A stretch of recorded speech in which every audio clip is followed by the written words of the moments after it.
Hello and welcome. I am Raziel, and today I'm going to talk about the Watchers, the alien faction of Wild West Exodus. Yes, a cowboy game with aliens. I think that is just absolutely fantastic. I do.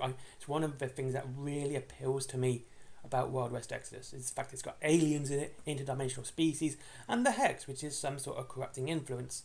But it's not just about cowboys and Indians and the Union and outlaws and all those really cool things that you expect to see in the Wild West, because you get other cool things as well. And today I'm talking about the Watchers. Now, the Watchers are one of my favourite factions, not just for Wild West Exodus, but for wargaming as a whole. I think they're pretty much tied with Warrior Nations, and yeah, I actually think that those two top my favourite factions of all wargaming, beating Games Workshop and Mantic. To be fair, I've not really played Bolt Action to really get a faction on that one. Same with the Judge Dredd game or any others, which I will be doing so I can have a better and clearer mind of what I really like and not just stick to the same thing over and over again.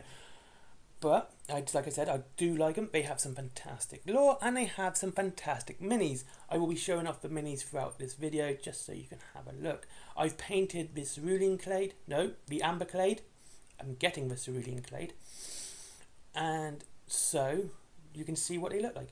So who are the Watchers? The Watchers are an intergalactic hegemony, which is weird because they're not exactly an empire.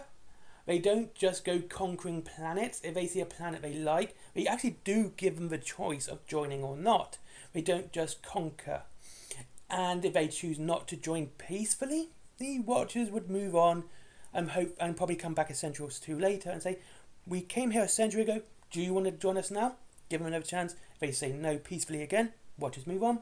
But if they act aggressively, they also don't attack the entire planet.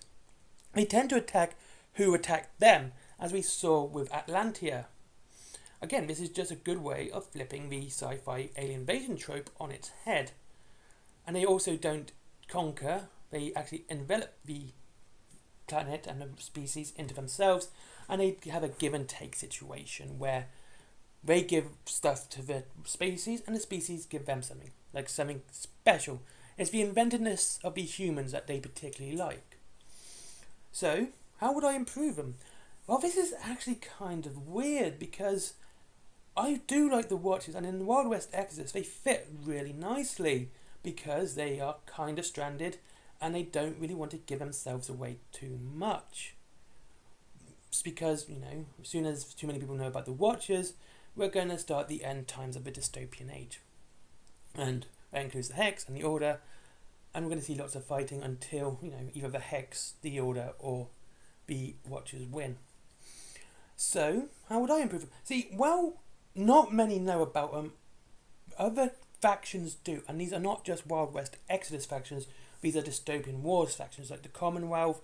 I'm pretty sure the Commonwealth, at least the higher-ups, are aware of the Watchers, given their affiliation with the Order. The Order helps the Commonwealth quite a bit. They give them aid, they help improve their technology, all so they can be worshipped. Well, they say they want to be worshipped, but it's a good way to keep cover and maintain the high level in the hierarchy of the Commonwealth without any real questions. If they're worshipping you, they're not really going to question your motives either, and some of the motives of the Order are pretty damn bad.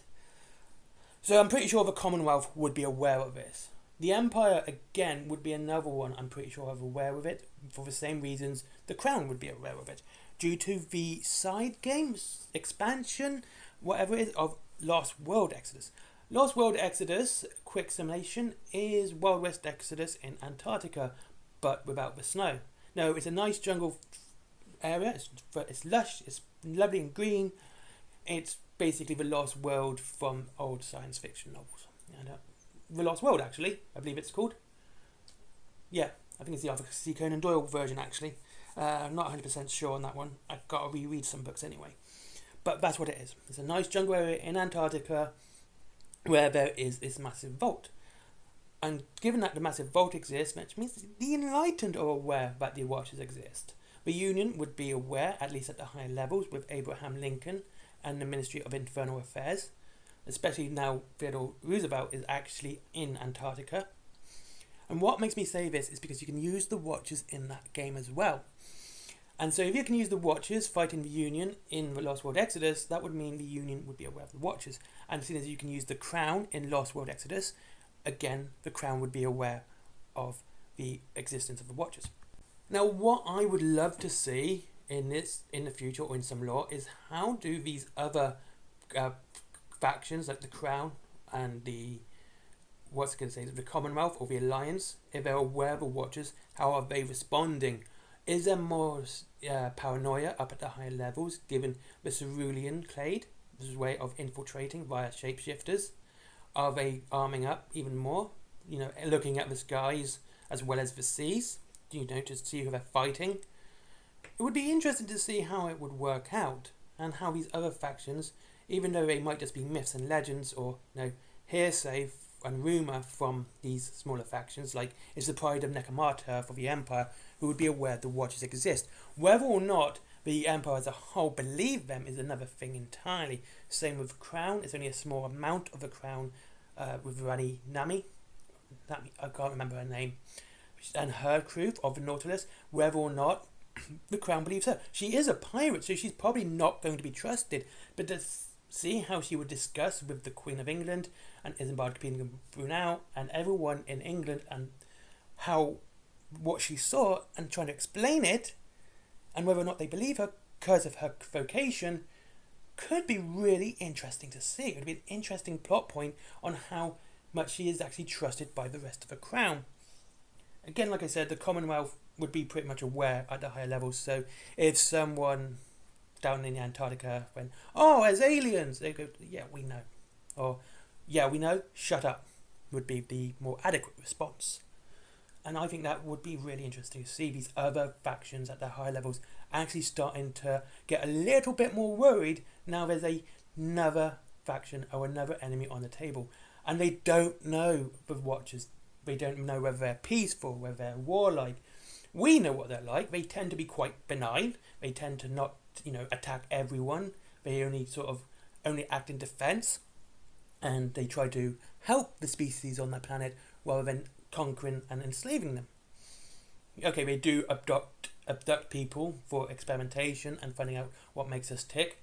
Not really a nice thing to do, but given the great scheme of things, it's not the worst thing they could do. Anyway, so there we go. They're Watchers and how to make them better. I think they're a fantastic faction to collect. I think they look lovely. I think they're a lovely model set. And if you want to get some Watchers and start playing Wild West Exodus, you can always click on the link in description of Wayland Games. I do get 5% commission from that, and free delivery after £20. There's also Forbidden Planet as well. There's my comics and my merchandise, t-shirts, cups, etc. and Skyforge. Oh, and Patreon before I forget. Anyway, goodbye.